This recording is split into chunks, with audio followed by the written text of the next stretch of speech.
Spring has arrived in our enchanted cottage garden, dear wildflowers, and though the sun is shining and the roses are in bloom and all seems bright and cheerful, here on the eve of a powerful full moon in Aries conjunct Chiron, and with the veil between the worlds growing thin, a storm was brewing. Some darkness from the past had come to rock my carefully built foundations and open old wounds. My tender heart was heavy, and the thought of filming had me feeling like I was drowning. You cannot run from grief, sweet friends. You must only face it, day by day, and let the passage of time wash it gently away. And so I felt drawn to share with you the healing magic of the garden, how I speak to the flowers and summon the protection of my beloved Hecate, goddess of witches, simply by tending to the plants and listening, not with ears but with heart.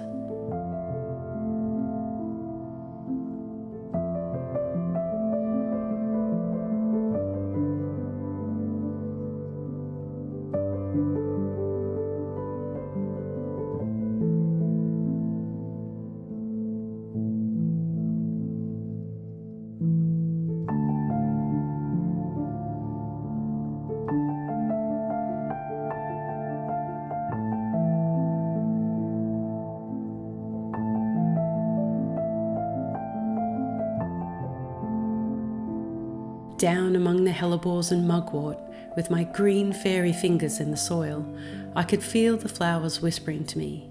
And in this episode, I hope you will hear their wisdom too.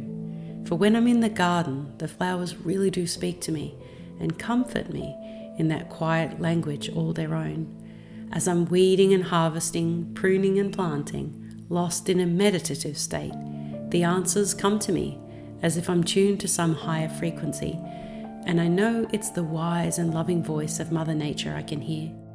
So let us share a cup of soothing herbal tea with lemon balm and lavender to ease an anxious mind, rose petals for the feeling of a warm embrace, and starflower for the courage to face any challenge. Together, let's embrace softness, and while I potter in the garden, let's see what the flowers have to say.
I have shared before a little of my healing journey and how art and gardening are my favourite ways to ease the pain of central sensitization syndrome and CPTSD. I know, it's quite a mouthful, but beyond the diagnosis is just a fragile nervous system and a sweet little inner child long overdue for some nurturing and a sense of safety. Indeed, every heartbeat, every moon, every season spent in the garden brings you closer to the divine, to peace and healing.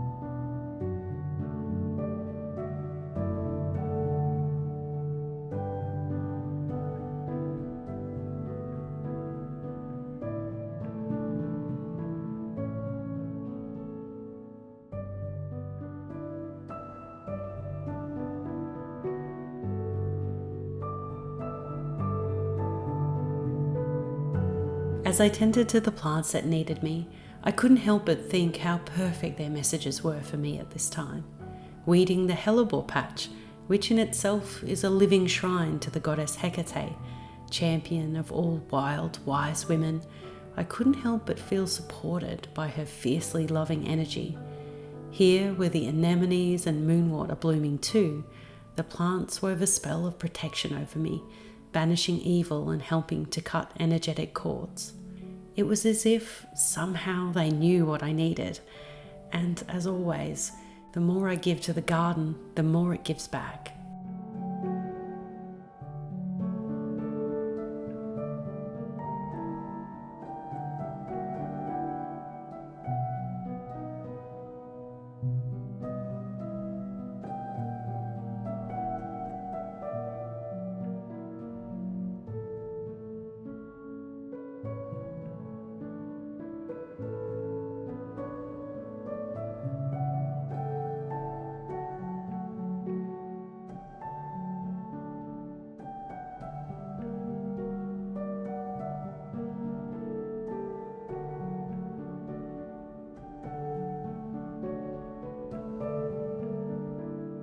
There's so much I wanted to say in this episode, but couldn't find the words. So I think I'll leave you with these words by Jamie Anderson that I've been thinking upon. Grief, I've learned, is really just love. It's all the love you want to give but cannot. All that unspent love gathers up in the corners of your eyes, the lump in your throat, and in that hollow part of your chest. Grief is just love with no place to go. And I wonder, if you have love with no place to go, why not give it to the garden and see what grows?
I hope the light guides you gently through this season, dear wildflowers, and that perhaps something in this episode resonated with you or inspired you to take some time to heal your own inner child and walk among the flowers. If I could share one last thought on healing, it would be to say that just like the way flowers will face towards the sun, always move towards joy and put the darkness behind you. If you can, keep on doing this, and I promise you will bloom again.